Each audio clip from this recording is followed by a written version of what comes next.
Title po ng aking pangangaral is, As Christ Loves You. Kung paano ka mahalin or minahal or minamahal ni Kristo. So John chapter 13, verse 34 to 35. Ang sabi doon, I'm giving you a new commandment, to love one another just as I have loved you. You also should love one another. This is how everyone will know that you are my disciples if you have love for one another. So yun po yung text natin. Wait lang. Okay.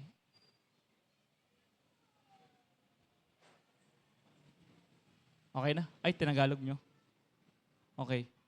So sabi po, verse 34, isang bagong utos ang sa inyo ibinibigay ko, na kayo'y mangag-ibigan sa isa't isa. Na kung paano inibig ko kayo, ay mangag-ibigan naman kayo sa isa't isa. Sa ganito'y mga kikilala ng lahat ng mga tao na kayo ay aking mga alagad, kung kayo'y mangag-ibig sa isa't isa.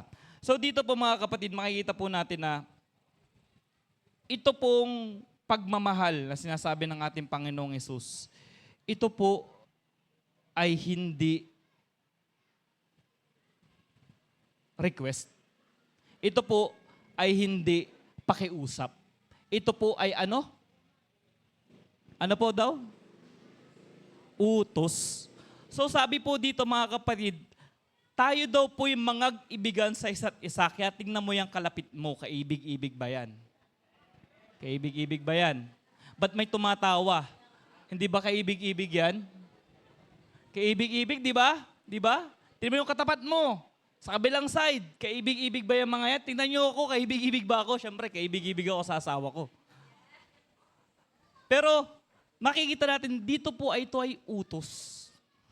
Utos. So sabi mo sa kalapit mo, sabi ng Lord, ibigin mo daw ako. Oh, hindi po yan request ha. Hindi po yan kapag inibig mo. Bagong utos ang sa inyo ibinibigay ko. Si Jesus ang nagsasalita dito. Kaya ito po ay utos ha. Utos po ito. So yun po yung main point na iikot-ikuti natin. Kasi meron lang akong ilang minuto. So dito po, ano ba yung pag-ibig? Alam niyo ba kung anong pag-ibig? What is love? What is love? Got to do with it. Ganun ba? What is love? 1 Corinthians chapter 13 verse 4 to 8. Tagalog din ba yan, Ramsel? English, okay. Charity. King James na King James. So sa New King James tayo. Love. Ang charity po ay love. Okay? And sa King James po kasi charity. Sa New King James and the other versions, it's love. Sabi doon, love suffers long and is kind. Okay, love is patient, love is kind. It does not envy, it does not boast, it is not proud. Ito po ay ginawang kanta ni Yeng Constantino. Iyang kanta na yan. Balik muna tayo doon. Ngayon, ito po ang definition ng Bible at ito po ang definition natin ng love. Ngayon, kapag ikaw daw po ay walang pasensya dun sa iniibig mo ba siya? Hindi. Hindi naman po ako nagsasabi, Bible na nagsasabi. Kapag ikaw daw po ay hindi kind sa iyong iniibig mo ba siya? Kapag ikaw daw po ay naiinggit dun sa minamahal mo, sa kapatid mo, sa kaibigan mo, sa katrabaho mo, sinasabi mo, ay mahal ko si ganito, ay best friend kami nito, mahal ko to. Pero namamatay ka naman lagi sa inggit sa kanya. Mahal mo ba yun? It does not boast, hindi daw mayabang ang pagmamahal. Kaya pag nagmamahal po tayo, hindi natin kailangan binobroadcast sa buong mundo yung pagmamahal natin. Oo, parang romantic, di ba? Wow, sinasabi niya na mahal niya ako sa buong mundo, pero hindi daw po boast, hindi nagmamayabang. Hindi rin daw po ito nagmamataas. Verse 5, hindi daw po ito rude. Ano ba sa Tagalog ang rude? Sige po, hanapin ko lang dito sa akin.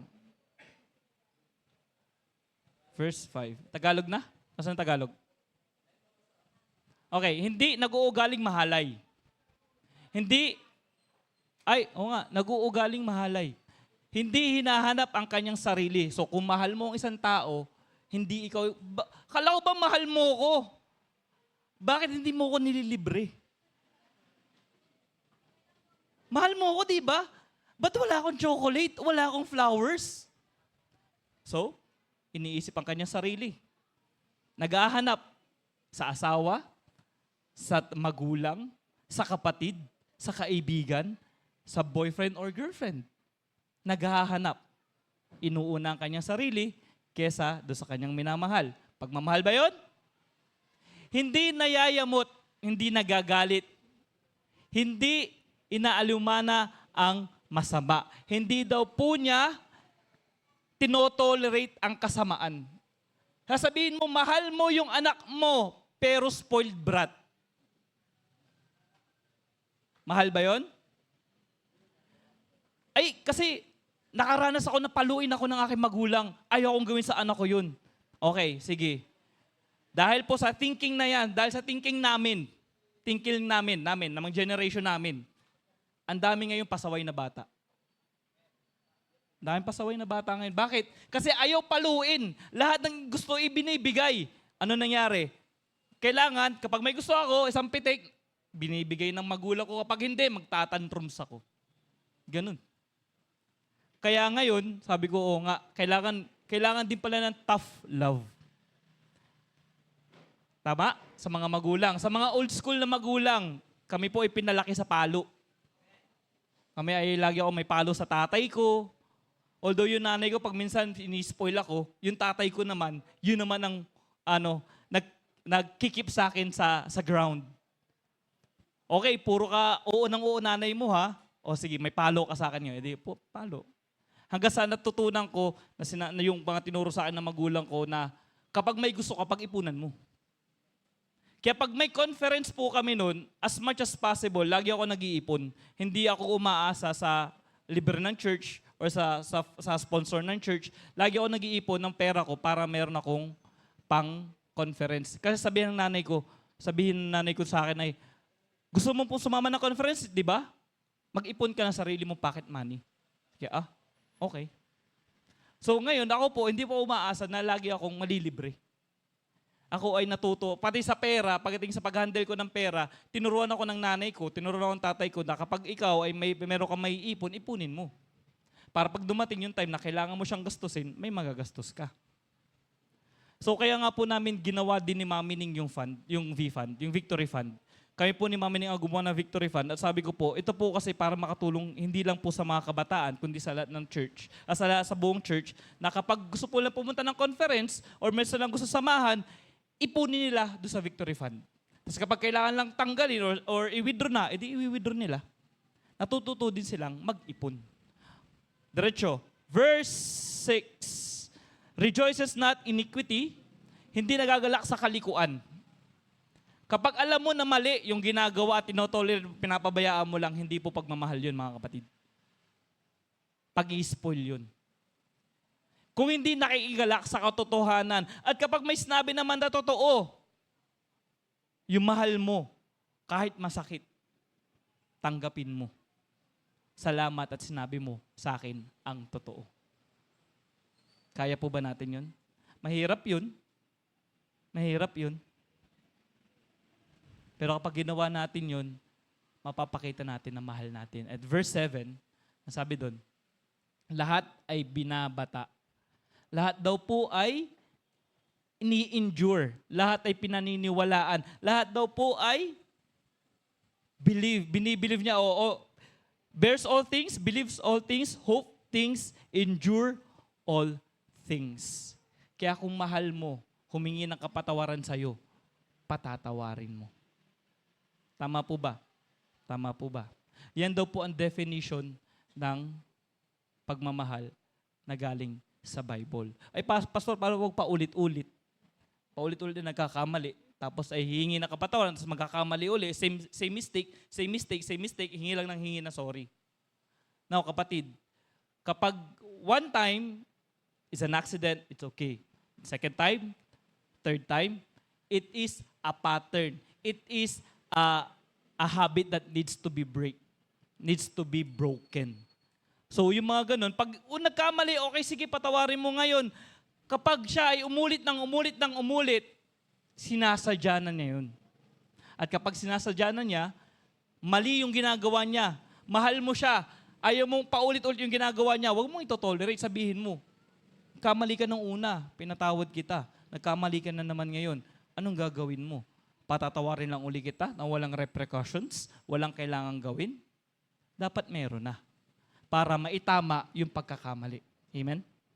Amen. Pero hindi po yan yung aking preaching. Pero patapos na ako eh. So ngayon, punta po tayo sa pag-ibig as Christ loves you. Balik tayo sa main topic natin. Una, ito ay command sa'yo. We are commanded na ikaw daw po ay magmahal ng iyong kapwa. At dito, okay, nakalis na siya. Alam niyo po ba na isa sa mga pinakamahirap na mahalin na tao, tumingin ka sa paligid mo, yang mga yan. Alam niyo po, isa sa mga pinakamahirap na mahalin tao, yun nasa church. Tama ba? Amen, amen. Amen daw. Bakit po? Bakit? Let me remind you, ang church po natin ay hindi lang po para sa mga ligtas. It is a place for the sick, spiritually sick. Ito po ay ospital na may mga sakit sa spirito. Hindi po ito para sa mga galing lang. Hindi lang po para sa mga ligtas lang. Kaya po makakita po kayo sa church pag minsan may mga masasama ang ugali. Isa po ako dun. Masama po ugali ko. Ayaw niyo maniwala? Tanungin niyo yung matatanda dito. Masama po ugali ko. Kasi ako po ay mataray, ako po ay magagalitin, ako po ay napakarami ko ng pinaiyak na kabataan nung time ko. At ang dami na nag-backslide dahil sa akin. Tama ba? Nasaan yung mga pwede kong tanungin dito? Ayan, amen daw, di ba? Ayan, si Brother Joshua po, yan po ay naging under ko. Ayan, si Brother Carlo, si Bruce. Yan, mga under ko po yung mga yan. Sila po magsasabi, si Renz, masasabi po nila kung gaano ako kahigpit nung ako ang leader, nung ako ang music director, nung ako ang youth pastor dito. Masama po ugali ko. As in, masama. Di ko po pagkakailan na masama talaga ugali ko. Pero doon po, hinuhubog ako ng Panginoon. At pagkatapos nun, hinuhubog din sila. Hinuhubog po kaming lahat. Kaya ito po ay lugar po na kung saan ikinokorek ng Panginoon yung mga mali nating ugali. Kaya ka po naandito kasi gusto ng Panginoon na mabago ang ugali mo. Amen po ba? Parang ayaw nyo naman maniwala eh. Amen po ba? Amen. Ay, pastor, mabait na po ako. Okay, sa part na yan. Ay, sa ibang part. Okay, mabait kang tao, pero magaling ka ba sa finances? Alam niyo po ba na yung pagiging magaling sa finances ay biblical din? Kailangan po, kung ano yung ibinigay sa iyo ng Panginoon, use it wisely. At kapag hindi mo siya nagagawa, hindi ka sumusunod sa kung ano sinasabi ng Panginoon sa buhay mo. Katawan mo? Sino mahilig magpuyat? Di ba yung mga mahilig magpuyat dyan? Mayayari tayo sa pagtanda natin. Ano? Tayo po mga kapatid ay sinabi na alagaan yung katawan natin. Kung wala ka namang reason para magpuyat, halimbawa dahil nagtatrabaho ka or ikaw ay merong tinatapos kaya ka nakakapagpuyat, it's okay. But make sure it does not happen often. Make sure na ikaw ay nakakapagpahinga ng maayos. Ikaw ay natutulog ng alas 3 ng madaling araw, Facebook, kati-TikTok, kaka-Insta. O di wow. Kung bata ka, okay lang. Pero kapag matanda ka na, ako nga po, pag nasa Singapore po ako, pag uwi ko pala ng bahay, duty ko po 8 to 5. So paglabas ko, kami, halimbawa galing po ako sa opera from 9 o'clock hanggang 4 o'clock, nag-o-opera kami non-stop. Pag uwi ko ng bahay, pagtanggal ko ng damit ko, paghiga ko, tulog na ako. Tapos may gising ako alas 8. Kakain lang ako, alas 10, tutulog na uli ako. Kasi matanda na ako. Hindi ko na po kaya. Hindi ko na kaya. At kailangan, sabi nga, kailangan nating alagaan ang ating katawan. Amen? Amen? Amen? Amen? Amen? Pangalawa, sabi sa verse 35, ito daw po ay ating identification. Dito daw po tayo makikilala. Kapag minahal natin ang isa't isa. Ang sabi ng Bible, hindi mo mamahalin yung mundo. Hindi. Ang sabi doon, ang new commandment ay binigay ni Kristo, mahalin natin ang isa't isa. Ang kausap niya po dito ay mga disciples, mga mananampalataya niya. Ibig sabihin, kung mahal mo yung mundo, dapat mas mahal mo yung mga tao na nakikita mo dito sa loob ng church. Pag minsan po kasi naranasan ko yun, ang bait dito sa loob ng church, paglabas parang hindi ako kilala. Nagtagkakasalubong kami sa daan, parang babatiin ko siya tapos parang deadma lang, hindi niya ako pinapansin. Ah, okay. Eh di wow. May mga ganyan po.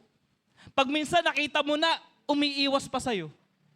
Ay, may mga ganong kabataan eh. Nung mataray era ko, pag nakita kami sa daan, nakita nila ako sa malayo, hindi nila alam na nakita ko na sila, lilis yun. Sige, okay. Okay. Pero syempre, yung mga kilala talaga ako, alam nila na ako'y nagtataray lang dahil sa ministry. Pag wala naman sa ministry, okay lang naman sa akin eh. Kapatid kita, mahal kita sa Panginoon. Pero pagdating sa ministry, ang standard po namin pang Diyos. Sabihin lang, yung standard ni Kuya Kim tsaka ni Kuya Onton, pang Diyos. Kailangan kung ano yung recording, ganun na ganun mo siyang tutugtugin. Ay kasi, kanino ba tayo tumutugtog? Sa tao o sa Diyos? Kanino ka ba nagbibigay kapurihan? Sa tao o sa Diyos? So bakit hindi mo the best yung ibibigay mo? Bakit yung pwede na yan? Okay na yan? Hindi po ganun. Pag naglingkod ka sa Panginoon, ibigay mo na nga naman yung todo mo. Amen po ba? So mga kapatid, para po tayo ay ma-identify na Kristiyano, kailangan tayo po'y punong-puno ng pagmamahal sa kapwa nating Kristiyano. At sasabihin ko sa inyo, hindi lang po ito yung body of Christ. Meron pa pong mga ibang church na is also body of Christ.